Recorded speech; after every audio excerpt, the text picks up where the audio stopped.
રામ રામ ખેડૂત ભાઈઓ, કેમ છો બધા? મજામાં ને? એગ્રી ફીચરના આજના વિડીયોમાં આપણે જોવાના છે જોન ડીયરનું 5045D ગિયર પ્રો મોડલ કે જે 46 હોર્સ પાવરની એન્જિન સાથે મળે. આપણે આ ટ્રેક્ટર 5045Dમાં ટોટલ બે મોડલ આવે. એક 5045D સાદું મોડલ આવે કે જેમાં આપણે 44 હોર્સ પાવરનું એન્જિન મળે, અને એક 5045D પાવર પ્રો મળી જાય. પાવર પ્રોમાં આપણે એના હોર્સ પાવર થોડાક વધારે મળે, ટોટલ 46 હોર્સ પાવર મળે. ઓકે, લુકની વાત કરી તો પ્રોપર જોન ડીયરમાં જે પહેલેથી જ આવે એ પ્રકારનું એકદમ શાર્પ અને એરોડાયનેમિક લુક મળી જાય. વચમાં અહીંયા એક શાર્ક ફિન આપેલું છે, અને જોન ડીયરના પેટેન્ટેડ ગ્રીન કલરમાં આવે, જે લીલા કલરમાં વર્ષોથી જોન ડીયર આવે એ પ્રકારનું. વેન્ટિલેશન માટે આગળ પ્રોપર 3-વે વેન્ટિલેશન માટે જારી આપેલી છે, અને વચમાં જ લ્યુમેક્સ કંપનીના ફૂલ બ્રાઇટનેસવાળા હેલોજન ટાઈપના હેડલેમ્પ મળી જાય, અને વચમાં જોન ડીયરનો લોગો મળી જાય છે. એ સિવાય બોનટને ઓપરેટ કરવા માટે અહીં હેન્ડલ મળી જાય. નંબર પ્લેટ લગાડવા માટેની સુવિધા પણ અહીંયા જ મળી જાય. આપણે એક સેફ્ટી ફીચર કે આનું બોનટ છે ને ચાવી સિવાય ખુલતું નથી, એટલે ભવિષ્યમાં તમારે આમાં બેટરી ચોરી થવાની કે કોઈ છેડછાડ થાય કે એ પ્રકારની કોઈ સમસ્યા નથી. કંઈક આ પ્રકારની આના બોનટને ખોલવા માટેની ચાવી આવે. ચાવી અહીં લગાડી અને આમ ખોલો, થોડુંક નહીં એટલું ઉંચકો ને એટલે બોનટ આખું આપમેળે મેળાએ ઉપડી જાય. આખું પ્લાસ્ટિક ફાઇબરનું બોનટ છે, અને એને હોલ્ડ કરવા માટે ડબલ ગેસ સ્ટડ આપેલા છે કે જેના લીધે બોનટ આરામથી ઉપર વહી જાય, પ્લસ ઉપરને ઉપર રહીએ બોનટ એના માટે. ઓકે, વાઇબ્રેશન ના થાય બોનટમાં એના માટેના પ્રોપર ફોર્મ આપેલા છે, એટલે એન્જિનિયરિંગમાં લગભગ કંઈ કાચું નથી. આગળ નીચે 100 Ah બેટરી, 90 અને આપણે 98 Ah હેવી ડ્યુટી આગળ એક સાઈડ એક્સપ્રેસની બેટરી મળી જાય. હોરનનું પ્લેસમેન્ટ અહીં આગળ જ કરેલ છે. ડ્રાય ટાઈપનું ડબલ એલિમેન્ટવાળું 500 કલાકની સર્વિસ લાઈફવાળું હેવી ડ્યુટી આગળ એર ફિલ્ટર મળી જાય, અને એ ચોકિંગ સેન્સર સાથેનું કે આપણા સેન્સરની ઇન્ડિકેશન ડેશબોર્ડમાં બતાવે, ફિલ્ટર ચોક થાય એના માટે ઇન્ડિકેશન આપણે ડેશબોર્ડમાં બતાવે, એનું સેન્સર મળી જાય આપણે અહીંયા. મોટી સાઇઝમાં હેવી ડ્યુટી આગળ રેડિએટર મળી જાય, ટ્રેક્ટરનું ટેમ્પરેચર લો રીએ ટેમ્પરેચર મેન્ટેન કરવા માટે. આ છે ટ્રેક્ટરની information plate. John Deere 5045D gear pro 9/2025નું મેન્યુફેક્ચરિંગ છે. 38.2 હોર્સ પાવરનું પીટીઓ પાવર મળી જાય આપણામાં, અને 270 ગ્રામ એટલે કે 198.6 ગ્રામ પર હોર્સ પાવરની ફ્યુલ કન્ઝપ્શન છે. આનું એસએફસી છે આની 270 ગ્રામની. કરીએ આપણે એના ટાયરની, તો આમાં આપણે સીએટ કંપનીના 6016ના આગળના ટાયર, અને સીએટ કંપનીના 13628ના પાછળના ટાયર મળી જાય. રીમ અને વ્હીલ પ્લેટનો જે જોન ડીયરમાં પહેલેથી જ આવે એ પ્રકારનું કંઈક યલો કલરનું પ્રીમિયમ પેન્ટ મારેલું છે, powder coating metallic paint. Front એક્સલની વાત કરી તો ફૂલ હેવી ડ્યુટી સ્ટ્રેટ જ ફ્રન્ટ એક્સલ છે, નોન એડજસ્ટેબલ ફ્રન્ટ એક્સલ છે. Full heavy duty front axle છે, એક્સ્ટ્રા સપોર્ટ મારેલા છે વચમાં, જે સેન્ટર પિન છે અહીંયા. સ્પિન્ડલ ગિયર ટાઈપના સ્પિન્ડલ આપેલા છે કે જેના લીધે ભવિષ્યમાં કોઈ દી આનું સ્પિન્ડલ સ્લીપ ના મારે, અને સિંગલ એક્ટિંગ પાવર સ્ટીરિંગ જ આપેલું છે. બે ટાયરના અલાઇનમેન્ટ અને બેલેન્સ કરવા માટેનો બેલેન્સર રોડ આપેલો છે અહીંયા. આગળ આપણે જોન ડીયરના બધા ટ્રેક્ટરમાં કંઈક આ પ્રકારનું હેવી ડ્યુટી બમ્પર મળી જાય, 90 કિલા વજનવાળું. આમાં અત્યારે નથી, પણ લગભગ આપણે બધા ટ્રેક્ટરમાં મળી જાય. આ અલગથી નીચે ઉતારીને રાખેલું છે, એના માટે આમાં ફિટ કરેલ નથી. ઓકે, ફેન બેલ્ટ અને પ્રોપર જે જગ્યા કન્જેસ્ટેડ છે, જ્યાં કોઈનો હાથ જાય તો કોઈને લાગી કરી જાય કે કોઈ એવી સમસ્યા આવે એમ છે, અહીંયા પ્રોપર પ્રોટેક્શન જારી આપેલી છે કે કોઈનો હાથ અહીં ના જઈ શકે આરામથી. કુલન્ટના ઓવરફ્લો માટેનું કન્ટેનર અહીં જ આપેલું છે, અને અંદર જ સાયલેન્સરનું મફલર આપેલું છે. જોન ડીયરમાં વર્ષોથી સાયલેન્સરનું મફલર અંદર જ આપેલું હોય, જેના લીધે સાયલેન્સર એકદમ સ્ટ્રેટ સિંગલ જ પાઇપ અને સાઈડમાં જ પાઇપ હોય, આરામદાયક કે વિઝિબિલિટીમાં કોઈ ઇફેક્ટ ના પડે ને એના માટે જોન ડીયરમાં પહેલેથી જ આપણે આ પ્રકારનું મફલર અંદર અને સાયલેન્સર બહાર એ પ્રકારનું કંઈક મિકેનિઝમ જોવા મળે. ફૂલ હેવી ડ્યુટી મેટલનો પંખો આપેલો છે કે જેના લીધે આમાં કોઈ ભાંગતૂટ થવાની કે એવી કોઈ સમસ્યા છે નહીં. પ્લસ વધારે આરપીએમ ઉપર ઓપરેટ થાય ને કદાચ આ પંખો, તો પણ આ પંખાને વાઇબ્રેટ થાય કે એવી કોઈ સમસ્યા નથી. એન્જિનને પૂરતા પ્રમાણમાં ઠંડી હવા પુગાડ્યા રાખે, વેન્ટિલેશન આરામથી એન્જિનને મળ્યા રાખે એ પ્રમાણેનો કંઈક ડિઝાઇન કરેલો પંખો છે. અને બીજી વાત, આ પંખાની ખાસ વાત એ કે લગભગ આપણે બધા પંખા જોતા હોય ને તો એમાં કોઈમાં 5 પાખા હોય ને કોઈમાં 6 પાખા હોય. આમાં આપણે ટોટલ 8 પાખા મળી જાય, અને એ ફૂલ હેવી ડ્યુટી મોટી સાઇઝમાં મેટલના પાખા, જેના લીધે એના એરફ્લો છે ને ખૂબ વધારે હોય. એન્જિનને સતત વધારે પ્રમાણમાં ઠંડી હવા મળ્યા રાખે, જેના લીધે આનું એન્જિન ગરમ નથી થતું. ઓકે ખેડૂત મિત્રો, હવે વાત કરીએ આપણે આના બેકબોન હૃદય આના એન્જિનની. તો આપણામાં 3 સિલિન્ડરનું જોન ડીયરનું પોતાનું જ 2029 DPY 94 સિરીઝનું પાવરફુલ એન્જિન મળી જાય. 2940 સીસી અને 46 હોર્સ પાવરની પાવર પ્રોડ્યુસ કરતું પોતાના 2100 એન્જિન રેટેડ RPM ઉપર 145 Nmનો ટોર્ક જનરેટ કરે આ ટ્રેક્ટર પોતાની 270 ગ્રામની SFC સાથે. એટલે કે આ ટ્રેક્ટરને 1 કલાક સુધી 1 કિલોવોટ એટલે લગભગ 1 હોર્સ પાવરને 1.34 હોર્સ પાવરની તાકાત જનરેટ કરવા માટે 270 ગ્રામ જેટલું ડીઝલ કન્ઝપ્શન એટલું થાય એનું. આ એન્જિનના સર્વિસ ઇન્ટરવલ લગભગ 500 કલાકનું હોય. 500 કલાકે આ એન્જિનની સર્વિસ થાય મેન્ટેનન્સ પ્રમાણે. હવે એનું મેન કારણ શું?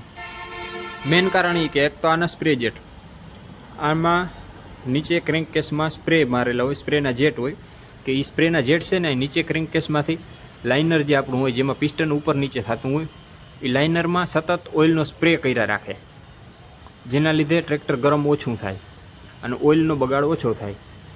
પ્લસ આના હાઇડ્રોલિક ઓઇલ ફિલ્ટર છે, એની બાજુમાં જ એન્જિન ઓઇલ કુલર મળેલું છે કે આની અંદર છે ને એન્જિનનું ઓઇલ સર્ક્યુલેટ થતું હોય, પ્લસ રેડિએટરનું કુલન્ટ જે છે એ અહીંયા સર્ક્યુલેટ થતું હોય, જેના લીધે કુલન્ટના મદદથી એન્જિનનું ઓઇલ ઠંડુ થાય અને પાછું ચેમ્બરમાં જાય. એ પ્રકારનું કંઈક આનું ઓઇલ કુલરનું મિકેનિઝમ બનાવેલું છે. એ સિવાય આ ટ્રેક્ટરમાં આપણે 107 mmનો બોર અને 110 mmનો સ્ટ્રોક જોવા મળે કે જેના લીધે આના એક પિસ્ટનની સાઇઝ 107 mmની છે અને એ પિસ્ટન 110 mm સુધી ઉપર નીચેનું મૂવમેન્ટ કરે. 12 વોલ્ટ 45 એમ્પિયરનું ઓલ્ટરનેટર આપણે અહીં જ મળી જાય. હાઇડ્રોલિક અને પાવર સ્ટેરિંગ માટેના ટેન્ડમ પંપ આપેલ છે. એન્જિન ઓઇલ ચેક કરવા માટે સ્ટીક અહીં જ મળી જાય. અને 2.5 કિલોવોટનો ગેરવાળો સેલ્ફ છે, 2.5 કિલોવોટનો સેલ્ફ સ્ટાર્ટર મોટર છે, એકદમ સ્મૂથ છે. આનું સ્ટાર્ટિંગ કેવું છે ને એ આપણે હમણાં ચેક કરશું. ડિલિવરી સિસ્ટમની વાત કરી તો આપણે આમાં જોન ડીયરમાં ડી અને E સિરીઝમાં જે પાછળ આપણે ફ્યુલ ટેન્ક મળે એ પ્રકારનું ફાઇબરનું full heavy duty fuel tank મળી જાય. 60 લીટરનું ફ્યુલ ટેન્ક છે. આને પાછળ રાખવાનું કારણ શું? તો આને પાછળ રાખવાનું કારણ એક કે એક તો ડીઝલ ઠંડુ રહીએ 24 બરાબર. ડીઝલ એન્જિનની બાજુમાં હોય તો ડીઝલનું ટેન્ક ગરમ થાય, ડીઝલ ગરમ થાય. પાછળ રાખવાથી એક તો ડીઝલનું ટેમ્પરેચર ઓછું રહે, ડીઝલ ગરમ ઓછું થાય. પ્લસ પાછળ વજન વધી જાય ટાયરમાં, એટલે ટ્રેક્ટરનું સ્લીપેજ ઓછું થઈ જાય. કિલોકથી ઓપરેટ થતું ઢાંકણું છે. ફાઇબરનું fuel heavy duty diesel tank છે અને લગભગ 60 લીટરની ડીઝલ ટેન્ક કેપેસિટી સાથે આવે આ ટ્રેક્ટર. ડીઝલમાં પાણીનો ભાગ હોય, મોઇસ્ચર હોય તો એને અલગ કરવા માટે વોટર સેપરેટર અહીંયા આપેલું છે અને સિંગલ જ સુપર ડીઝલ ફિલ્ટર આપેલું છે અહીંયા. માઇક્રોબોસના જ ફ્યુલ ઇન્જેક્શન પંપમાં આ ટ્રેક્ટરની ડીઝલ સપ્લાય છે. બોનટને બંધ કરવા માટે સિમ્પલી આ હેન્ડલ પકડી નીચે દબાવવું અને પછી ચાવી કાઢી લો એટલે ટ્રેક્ટરનું બોનટ લોક. ટ્રેક્ટરના ક્લચની વાત કરી તો પુશ ટાઈપના પેડલમાં એકદમ સોફ્ટ ક્લચ આપેલો છે અને ટ્રેક્ટરમાં આપણે પ્રોપર ડબલ ક્લચ મળે. ટાયર અને ગેરબોક્સ માટે આ ક્લચ છે અને PTO માટે અલગથી ક્લચ લીવર આપણે અહીંયા જોવા મળી જાય સીટની બાજુમાં જ એકદમ. વાત કરી તો સિંગલ ફૂટ સ્ટેપ સાથે અહીંયા ગ્રેબ હેન્ડલ આપેલું છે પ્લેટફોર્મ ઉપર ચડવા માટે અને સિંગલ ફૂટ સ્ટેપ સાથે આનું પ્લેટફોર્મ આવે. વચમાં બમ્પ છે એવું નથી કે બમ્પ નથી વચમાં, પણ એ બમ્પ આપણે કોઈ રીતના નડતરરૂપ નથી એવું આરામદાયક આનું પ્લેટફોર્મ ડિઝાઇન કરેલું છે અને એ પ્રોપર રબરની મેટ આપેલી છે. ઓકે, ઓપરેટરના પગમાં ગરમ હવા કે ના જાય એન્જિનની એના માટે પ્રોપર હીટ પ્રોટેક્શન ગાર્ડ આપેલા છે અને એ રબરની સીલથી ફેસ પેક કરેલા છે કે એક્યુરેટ હોય 100% કે જરાય ગરમ હવા અહીંથી પાછળ ના આવી શકે એ પ્રકારનું કંઈક આનું હીટ ગાર્ડ અને પ્લેટફોર્મ ડિઝાઇન કરેલું છે. સીટની વાત કરી તો એકદમ મોટું બેકરેસ્ટ છે જેના લીધે તમારા પાછળનો ભાગ કમર છે, લોવર બેક છે એને પૂરો સપોર્ટ મળશે. તમે આરામથી ટ્રેક્ટર ચલાવી શકો, 24 કલાક ચલાવો, 48 કલાક ચલાવો, થાક ના લાગે, દુખાવો ના થાય એના માટે. અને સિટિંગ પોસ્ચર જોવું તો એકદમ પ્રોપર સુપર મજાનું એ સિટિંગ પોસ્ચર છે કે તમે આરામથી ટ્રેક્ટર ચલાવી શકો. અને સીટની એકદમ સોફ્ટ કુશનિંગ છે અને સસ્પેન્શન પણ આ સીટનું બહુ સારું છે કે તમે આ સીટને આડાવડા ઢોરા ઢબડાવાળી જગ્યામાં ચલાવતા હો તો પણ આ ટ્રેક્ટરની સીટનું સસ્પેન્શન એટલું સારું છે કે તમને શોક ના લાગે, થડકા ના લાગે એ પ્રમાણેની કંઈક સીટ ડિઝાઇન કરેલી છે. અને 3 વે એડજસ્ટેબલ સીટ છે. તમે આ ટ્રેક્ટરની સીટને આગળ પાછળ તમારા ઓપરેટરના વજન પ્રમાણે A to Z તમે સીટને એડજસ્ટ કરી શકો એ પ્રમાણે 3 વે એડજસ્ટેબલ સીટ છે. આપણે અહીં જ મળી ગઈ. આ PTOનો રેન્જ સિલેક્શન ગિયર છે 540 રિવર્સ 540 ઇકોનોમી માટે, અને આ છે PTO માટેનો ઇન્ડિપેન્ડન્ટ ક્લચ લીવર. અને એમાં એક સેફ્ટી ફીચર આપેલું છે. પાછળ એક આ નાનકડી પટ્ટી દેખાય આપણે, બરાબર. આ PTOના ક્લચને આપણે મૂકીને એટલે પટ્ટી દબાઈ જાય એટલે એનું સેન્સર ડિટેક્ટ કરી લે કે અત્યારે PTOનો ક્લચ ડિસએંગેજ છે, છોડેલો ક્લચ છે, તો જ આ ટ્રેક્ટરમાં સેલ્ફ લાગે. PTOનો ક્લચ એંગેજ હોય તો આ ટ્રેક્ટરમાં સેલ્ફ લાગે નહીં. એ પ્રકારનું કંઈક આનું એક સેફ્ટી ફીચર ડિઝાઇન કરેલું છે. કંઈક આ પ્રકારનું મળી જાય આપણાનું top view. Shark fin antenna છે ને એક નંબર લાગે, બહુ મસ્ત સુંદર લાગે આનું શાર્ક ફિન એન્ટીના. કોઈ એર ફિલ્ટર કે કોઈ વચમાં કોઈ ખાડા ખડબા કે કોઈ વચમાં લાઇનિંગ કે એવી કોઈ સમસ્યા નથી આમાં. એકદમ પ્રોપર પરફેક્ટ 100% વિઝિબિલિટીવાળું ટ્રેક્ટર છે. ચારે બાજુનું તમને આરામથી દેખાય. તમે રાત્રે ચલાવો કે દિવસનું ચલાવો, કોઈ વચમાં વસ્તુ નડતરફ થાય કે એવી કોઈ વસ્તુ નથી. સાયલેન્સર છે પણ એ એકદમ સાઈડમાં છે, દૂર છે, તમને નડતરફ થાય એમ નથી. પાછળ જોવા માટે રિયર વ્યૂ મિરર આપેલું છે. અને આ છે એનું 3 સ્પોકમાં સ્પોર્ટી અને કોમ્પેક્ટ જોન ડીયરનું પોતાનું હમણાં જ નવું ડિઝાઇન કરેલું સ્ટેરિંગ વ્હીલ. બ્રેકની વાત કરી તો એકદમ સ્મૂથ પેડલ છે બ્રેકના, અને ફૂલ heavy duty oil immerse disc brake મળે કે જોન ડીયરમાં આજ વર્ષોથી હું જે દૂરનું ટ્રેક્ટર જોતા શીખો ને તે દૂરનું વર્ષોથી જોન ડીયરમાં ઓઇલમાં ડૂબેલી જ બ્રેક આવે. 24 કલાક આની બ્રેક સતત ઓઇલમાં ડૂબેલી જ હોય. એ પ્રકારનું કંઈક આની બ્રેક ડિઝાઇન કરેલી છે. અને અહીં નીચે જ એનું એક્સેલરેટર પેડલ મળી જાય. હવે વાત કરીએ આપણાના ઇન્સ્ટ્રુમેન્ટ ક્લસ્ટરની, તો આમાં આપણે સેમી ડિજિટલ ઇન્સ્ટ્રુમેન્ટ ક્લસ્ટર મળી જાય કે જેમાં RPM મીટર, ફ્યુલ ગેજ અને ટેમ્પરેચર મીટર મળી જાય. એ સિવાય battery, engine oil temperature, indicator, headlight, hazard light એ પ્રકારના તમામ ઇન્ડિકેશન, એર ફિલ્ટર ચોક થાય, ડીઝલ ફિલ્ટર ચોક થાય એ પ્રમાણના તમામ ઇન્ડિકેશન લાઇટો આપણે અહીંયા મળી જાય. અહીંયા 12 વોલ્ટનું ચાર્જિંગ સોકેટ આપેલું છે. અને કંઈક આ પ્રકારનું છે આનું હાથ લીવર ડિઝાઇન કરેલું. અહીંયા આપણે એના મેન લાઇટના કંટ્રોલ મળી જાય, parking light, headlight, high beam, low beam, અને અહીંયા જ આપણે એની બાજુમાં હોર્ન મળી જાય છે. હાઝાર્ડ લાઇટની સ્વિચ મળી જાય અને ઇન્ડિકેટર આપણે અહીંયા એની બાજુમાં જ મળી જાય છે. ચાર્જિંગનું સોકેટ આપ્યું તો ચાર્જિંગ કરીને ફોનને ક્યાંક રાખવો પડે ને એના માટે મોબાઈલ ફોન હોલ્ડર પણ આપેલો છે. અને ટ્રેક્ટરને બંધ કરવા માટે લીવર અહીં નીચે જ મળી જાય. તો બંધ કરવાના લીવરમાં એક સેફ્ટી ફીચર જોન ડીયરમાં વર્ષોથી આવે કે આ સ્લોટેડ આવે. સ્લોટેડ કે તમે આ સ્લોટમાં આમ નીચે મૂકી દો ને એટલે હવે ટ્રેક્ટર ચાલુ ના થાય. કોઈ બાળક કે કોઈ હોય ને તો એ આરામથી ચાલુ ના કરી શકે. એના માટેનું મિકેનિઝમ આમાં છે કે તમે ફૂલ લીવરને ફૂલ તાણી અને નીચે સ્લોટમાં મૂકી દો એટલે ટ્રેક્ટર પાછું ચાલુ ના થાય જ્યાં સુધી તમે આને ન્યુટ્રલ ના કરો ને ત્યાં સુધી. હવે વાત કરીએ આપણે આના ગિયરબોક્સની, તો મેન ગિયરમાં 1, 2, 3, 4 અને રેન્જ સિલેક્શનમાં ABC અને રિવર્સ. આ ટ્રેક્ટર ગિયર પ્રો મોડેલ છે એટલે આમાં આપણે હાઈ, લો અને મીડિયમ 3 રેન્જ મળે આગળ જવા માટે અને રિવર્સની એક રેન્જ પાછળ જવા માટે. એટલે આ ટ્રેક્ટરમાં આપણે ટોટલ 12 ગિયર મળી જાય આગળ જવા માટેના અને 4 ગિયર મળી જાય પાછળ જવા માટેના. અને એ ઇઝી શિફ્ટ છે. કોઈ ખોટો અવાજ થાય કે ગિયર ના લાગે કે એવી કોઈ સમસ્યા નથી. આરામથી તમે આને ગિયર લઈ શકો એ પ્રકારનું ઓરિજિનલ સાઇડ શિફ્ટ જે જોન ડીયરમાં વર્ષોથી આવે છે. અને fully constant mesh gear box આપેલું છે કે જેને જોન ડીયર કંપની પોતે કોલર સેફ્ટ કહે એ પ્રકારનું કોન્સ્ટન્ટ મેશ ગિયર બોક્સ આપેલું છે. જેના લીધે તમારે ગિયર લાગવા પણ આસાન થઈ જાય અને ગિયર શિફ્ટિંગ સ્મૂથ થઈ જાય. ઓપરેટરને થાક ના લાગે ગિયર બદલાવીને કંઈક એ પ્રકારના રેન્જમાં જ ગિયરનું સિલેક્શન ને લીવર બનાવેલા છે. મેન ગિયરની બાજુમાં જ આપણે અહીંયા હાઇડ્રોલિક લિફ્ટના કંટ્રોલ મળી જાય, position control lever, draft control lever અને MQRL બટન પણ આપણે અહીં મળી જાય કે જેના લીધે આપણે લિફ્ટને ઉપાડવી અને નીચે મૂકવી આસાન બની જાય, સરળ બની જાય. કંપની આને MQRL કહે. ઘણી વખત આપણે આને લિફ્ટોમેટિકને અલગ અલગ નામથી ઓળખતા હોય. જોન ડીયર આને MQRL કહે. એ પ્રકારનું બટન પણ હવે આપણે આ લિફ્ટમાં મળી જાય છે. આપણે જોન ડીયરની પોતાની JD લિફ્ટ મળી જાય કે જેનો કંટ્રોલ વાલ આપણે અહીં આગળ છે. આઈનો ડ્રોપ સેટિંગનો વાલ્વ છે અને આઈનો ટ્રાન્સપોર્ટ લોક છે. 2 પ્રકારના વાલ્વ આપણામાં મળી જાય. અને એને ઓઇલને ફિલ્ટર કરવા માટેનું એક મોટું હાઇડ્રોલિક ઓઇલ ફિલ્ટર આપણે અહીં નીચે જ મળી જાય છે. ફિલ્ટરની બાજુમાં જ આપણે અહીંયા ડિફરન્શિયલ લોક માટેનું લીવર મળી જાય. જોન ડીયરના લગભગ ટ્રેક્ટરમાં આપણે આ ફીચર આપે છે. જોન ડીયર ઘણી કંપનીઓએ હાવ બંધ કરી દીધું દેવાનું, પણ જોન ડીયરના લગભગ ટ્રેક્ટરમાં હજી આપણે ડિફરન્શિયલ લોક મળે છે. બીજી બાજુના ફેન્ડરમાં આપણે પ્રોપર બાર આપેલું છે ઉપર ચડવા માટે, હેન્ડરેલ આપેલ છે. હાઇલક્સ કંપનીના જ હેવી ડ્યુટી હેલોજન ટાઈપના હેડલેમ્પ સાથે ઇન્ડિકેટર, બ્રેક લાઇટ અને DRL આપેલ છે. ફેન્ડરમાં પેલિયન રાઇડર કે કોઈ બાળક કે બેસે તો એને પકડવા માટે, સેફટી માટે પ્રોપર ગાર્ડ રેલ આપેલ છે.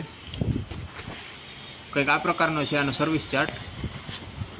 પ્લસ આ પ્રકારનો છે આનો સ્પીડ ચાર્ટ કે તમને કયા ગેરમાં કેટલી સ્પીડ મળે, A1માં, B2 એ પ્રકારનો કંઈક આનો સ્પીડ ચાર્ટ છે.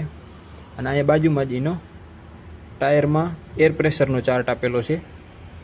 વાત કરીએ પાછળથી, તો પાછળ આપણે અહીંયા સીટને ઓપરેટરના વજન પ્રમાણે એડજસ્ટ કરવા માટે નોબ મળી જાય. અને ફ્યુલ ટેન્કની પાછળ જ મોટી સાઇઝમાં હેવી ડ્યુટી રિફ્લેક્ટર મળી જાય છે. 3 પોઈન્ટ સેન્સિંગ સાથે ટોર્સન બારવાળી જોન ડિયરની પોતાની જ હાઇડ્રોલિક લિફ્ટ મળી જાય આપણામાં. 1800 કિલોગ્રામની કેપેસિટી સાથે આ લિફ્ટ આવે. અને ટ્રિપિંગ ટ્રોલી માટે સિંગલ જ ડિસ્ટ્રીબ્યુટર વાલ્વ મળી જાય છે આપણામાં. 12 વોલ્ટનું ઇલેક્ટ્રિક સોકેટ સેન્સરની બાજુમાં પાછળ જ આપણે મળી જાય. પ્લસ આઈનો સેન્સિંગ રોડ છે કે તમારે કોઈ પ્રકારનું સેન્સિંગમાં એડજસ્ટમેન્ટ કરવું હોય તો એના માટે સેન્સિંગનો રોડ પણ અહીં સાઈડમાં અલગથી જ આપેલો છે કે જેને સેફટી ફૂલ થઈ જાય. ફેન્ડરમાં આપણે પાછળ હેલોજન ટાઈપના હેડલેમ્પ વાળી મોટી heavy duty headlight working light મળી જાય. અને હાઇલક્સ કંપનીના જ ઇન્ડિકેટર, બ્રેક લાઇટ અને DRL હાદા મળી જાય જે જોન ડિયરમાં પહેલેથી આવે છે.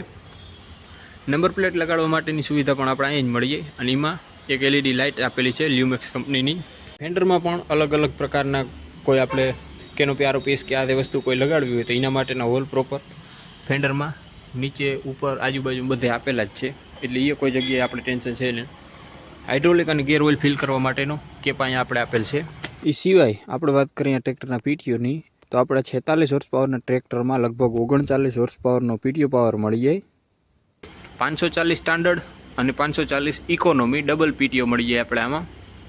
કારણ કે એ પ્રકારનો PTO ડિઝાઇન કરેલો છે. અને PTOની શાફ્ટને પ્રોપર પ્રોટેક્શન માટે ફૂલ હેવી ડ્યુટી ગાર્ડ આપેલું છે.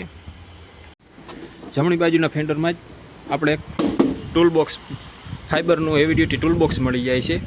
કરીએ હવે પાછળના એક્સેલની, તો જોન ડિયરમાં જ વર્ષોથી હેવી ડ્યુટી રોબસ્ટ ટાઈપનું પાવરફુલ રિયર એક્સેલ મળી જાય. અને એ EP cyclic reduction planetary gear axle સાથે. આની બ્રેક 24 કલાક ઓઇલમાં ડૂબેલી હોય ને એનું કારણ એ જ છે કે અહીંયા આપણે આની બ્રેક આવે, બ્રેક હાઉસિંગ પ્લેનેટરી ગિયર એક્સેલના હાઉસિંગમાં જ અંદર આવે. જેના લીધે આ એક્સેલ છે 24 કલાક ઓઇલમાં ડૂબેલી જ હોય. હવે એક્સેલમાં, રિયર એક્સેલમાં ઓઇલ કેટલું છે ને એ માપવા માટેના 2 કાચ અહીંયા આપેલા છે કે એમાં તમે જોઈ શકો કેટલું એક્સેલ છે, કેટલું ઓઇલ છે એક્સેલમાં. એ પ્રમાણે હાઇડ્રોલિકને એડજસ્ટ કરવા માટે સિંગલ સાઈડ બાર મળીએ, બીજી બાજુ આપણે પિન ખોલીને એડજસ્ટ કરવું પડે. એ સિવાય લિફ્ટિંગ કેપેસિટી પ્રમાણે અને ઊંચાઈ નિર્ધારિત કરવા અલગ પોઈન્ટ આપેલો છે, એમાં આપણે સેટ કરી શકીએ. પ્લસ આ પિનને આડી અને ઊભી અલગ અલગ રીતે આપણે ઉપયોગ કરી શકીએ. હવે એના માટે જે લોકો આ હાઇડ્રોલિક લિફ્ટ જોન ડિયરની હાકે છે સીડરીલમાં, એને વધારે ખબર છે કે આ શું ઉપયોગ આવે. આપણે સાઈડમાં ચેન જ મળી જાય છે સ્ટેબિલાઇઝર વાઇપાવત કંપની, તો વધારે સારું થાય. પણ આમાં ચેન આપેલ છે જોન ડિયરની હેવી ડ્યુટી ચેન છે. આને ભવિષ્યમાં કોઈથી કંઈ થવાનું નથી. અને લિંકેજની સાઇઝ ચેક કરો, ફૂલ હેવી ડ્યુટી મોટી લિંક મળી જાય છે કે જેના લીધે આપણે કોઈ દિવસ આમાં વજન ઉચકવામાં કોઈ પ્રકારની ચિંતા કરવી પડે કે એવી કોઈ સમસ્યા નથી. આ ટ્રેક્ટરમાં ટોપ લિંક, ટ્રોલી માટેનો હિચ અને ડ્રો બાર પટ્ટી આ બધું કંપની ફિટિંગ એક્સેસરીમાં જ મળે છે, અલગથી કોઈ લેવાની જરૂર નથી. આ બધી વસ્તુ, આ ત્રણ વસ્તુ આપણે કંપની જ પ્રોવાઈડ કરે છે ટ્રેક્ટર લઈને. એટલે ઓકે, તો હવે આપણે આ ટ્રેક્ટરનું સ્ટાર્ટિંગ ચેક કરશું કે કેવું કારનું સ્ટાર્ટિંગ છે, કેવું સ્મૂથ સ્ટાર્ટિંગ છે, કેવો કારનો રિસ્પોન્સ છે, કેવું પાવર સ્ટેરિંગ છે સ્મૂથ, કેવો પાવર સ્ટેરિંગનો રિસ્પોન્સ છે, એ બધું ચેક કરશું. તો એના માટે 2 સેફ્ટી ફીચર છે. એક આ રેન્જ સિલેક્શન ABC અને રિવર્સનો જે ગિયર છે એ ન્યુટ્રલ હોવો જોઈએ. બીજું PTOને એન્ગેજ અને ડિસએન્ગેજ કરવાનો ક્લચ છે એ ક્લચ છોડેલો હોવો જોઈએ. આ 2 ફીચર છે ને એ 2 સેફ્ટી ફીચર છે. ગિયર ન્યુટ્રલ હોય અને PTO ક્લચ છોડેલો હોય ત્યારબાદ જ આમાં સેલ્ફ લાગે. ત્યાં હું ત્યાં ટ્રેક્ટરમાં સેલ્ફ લાગે નહીં. એના માટે ગિયરને ન્યુટ્રલ કરો.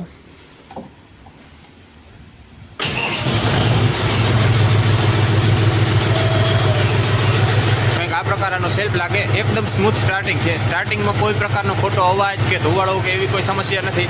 અને હવે રિસ્પોન્સ ચેક કરવાનો.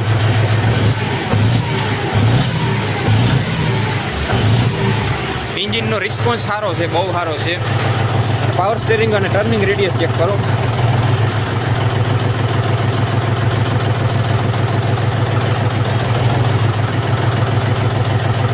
સારો એવો ટર્નિંગ રેડિયસ છે. અને નાનકડું કોઈ કોમ્પેક્ટ સાઇઝનું પાવર સ્ટેરિંગ વ્હીલ આપેલું છે ને, જેના લીધે હાઈ સ્પીડમાં આરામથી આપણે ટ્રેક્ટરનો ટર્ન લઈ શકીએ ને એ પ્રકારનું કંઈક આનું સ્ટેરિંગ ડિઝાઇન કરેલું છે. બંધ કરવા માટેનું લીવર અહીં નીચે જ આપેલું છે. ઓકે ખેડૂત મિત્રો, તો કંઈક આ છે આપણું જોન ડીયરનું 5045D ટ્રેક્ટર જે હમણાં આપણે જોયું, આની માહિતી લીધી, વિગત લીધી એ બધું. હવે વાત કરીએ આપણે આના લંબાઈ, પહોળાઈ, ઊંચાઈ, ડાયમેન્શનની. તો આપણે આમાં છેલ્લે જે ડ્રોબાર પટ્ટી છે લોઅર લિંકમાં, ત્યાંથી આગળ અહીંયા બમ્પર લાગશે, ત્યારબાદ જે ટોટલ લંબાઈ બનશે એ લંબાઈ છે 3410 mm, એટલે કે લગભગ 134 ઇંચ જેટલી આપણા ટ્રેક્ટરમાં લંબાઈ મળવાની છે. અને 1810 mm એટલે કે 71 ઇંચ જેટલી આપણા ટ્રેક્ટરમાં પહોળાઈ મળશે. વ્હીલ બેઝની વાત કરી તો પાછળના મોટા ટાયરથી આગળના નાના ટાયર સુધીનો વ્હીલ બેઝની વાત કરી તો એ છે 1970 એટલે કે 77 mm. લગભગ 77 mmનો વ્હીલ બેઝ 46 હોર્સ પાવરના ટ્રેક્ટરમાં બહુ ઓછા ટ્રેક્ટરમાં આપણે જોવા મળે. એટલે એ એક આનું પ્લસ પોઈન્ટ છે કે આ ટ્રેક્ટર આરામથી ટૂંકી જગ્યામાં ટર્ન લઈ શકે. ગ્રાઉન્ડ ક્લિયરન્સની વાત કરી તો નીચે આરામથી બધી વસ્તુ, કોઈ નાનું ઢેફું, ધૂળનું પાણો કે આ તે પસાર થઈ જાય ને એટલો મોટો 415 mmનો ગ્રાઉન્ડ ક્લિયરન્સ આપેલો છે. અને ટ્રેક્ટરના વજનની વાત કરી તો 1810 કિલોગ્રામ જેટલું ટ્રેક્ટરનું વજન છે ટોટલ એક્સેસરી લાગ્યા બાદ. આ ટ્રેક્ટરમાં 500 કલાકનું સર્વિસ ઇન્ટરવલ છે અને 5 વર્ષ સુધીની કંપની આપણામાં વોરંટી પ્રોવાઈડ કરે. એ સિવાય આ ટ્રેક્ટરમાં આપણે 1 લાખ રૂપિયા સબસિડી મળવાપાત્ર છે. કિંમતની વાત કરી તો આપણે આ ટ્રેક્ટર લગભગ 7.5 થી 8 લાખની આજુબાજુમાં આ ટ્રેક્ટર આપણે મળી જાય. અંદાજિત કિંમત એટલી છે આની. એ સિવાય ડીલરશીપ, તાલુકો, જિલ્લો બદલે એ પ્રમાણે કિંમતમાં થોડો ઘણો ફેરફાર થઈ જાય. ડેપો બદલે એ પ્રમાણે કિંમતમાં થોડો ઘણો ફેરફાર થાય, બરાબર. 1 લાખ રૂપિયા સબસિડી મળવાપાત્ર છે આપણે આ ટ્રેક્ટરમાં. અને એ સિવાય જે આ ટ્રેક્ટરનું સરકારી ટેસ્ટિંગ થાય, પ્રશિક્ષણ બુધની ટેસ્ટિંગ સેન્સરમાં, એનો રિપોર્ટ આપણે યુટ્યુબ ચેનલમાં જે આનો વિડીયો અપલોડ કરશું એ વિડીયોના ડિસ્ક્રિપ્શનમાં એ રિપોર્ટની લિંક આપેલી છે. રિપોર્ટ ચેક કરવા માટે એ લિંક ઉપર જઈ અને રિપોર્ટ ડાઉનલોડ કરી શકો. એ સિવાય 5045D પાવર પ્રો જે લોકો પાસે છે એ બધા કમેન્ટ કરજો કે આ ટ્રેક્ટરનું એન્જિન કેવું પાવરફુલ અને ફ્યુલ ઇફિશિયન્ટ છે.